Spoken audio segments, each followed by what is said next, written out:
నేను కూడా ప్రత్యేక పరిస్థితుల్లో వాళ్ళు 2 సీట్లు అనౌన్స్ చేశారు కాబట్టి నేను కూడా 2 సీట్లు అనౌన్స్ చేస్తున్నాను ఈ రోజున.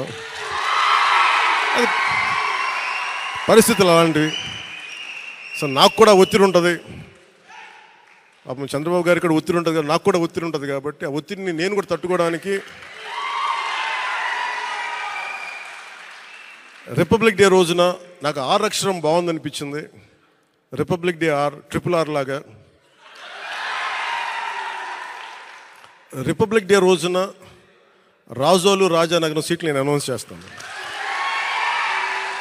సో ఈ రిపబ్లిక్ డే రోజున అందరం బాగుండాలి, అద్భుతాలు జరగాలి మనస్ఫూర్తిగా కోరుకుంటూ, రాష్ట్ర ప్రజలకి బంగారు భవిష్యత్తు జనసేన తెలుగుదేశం ప్రభుత్వం ఇస్తాయని మనస్ఫూర్తిగా కోరుకుంటూ, ఈ పర్యాయం నన్ను నమ్మండి, వ్యూహం నాకు వదిలేయండి. ఏ వ్యూహం వేసినా నన్ను సంపూర్ణంగా నమ్మండి.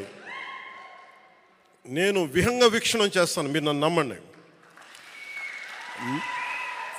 నాకు దశాబ్దం అడగట్లా, ఈ ఎన్నికలు దాటనివ్వండి, 5 సంవత్సరాలు టైం ఇవ్వండి. నాకు మీ గౌరవానికి ఏ మాత్రం భంగం వాటిల్లకుండా మన నాయకులకి ప్రతి ఒక్కరికి గుర్తించే బాధ్యత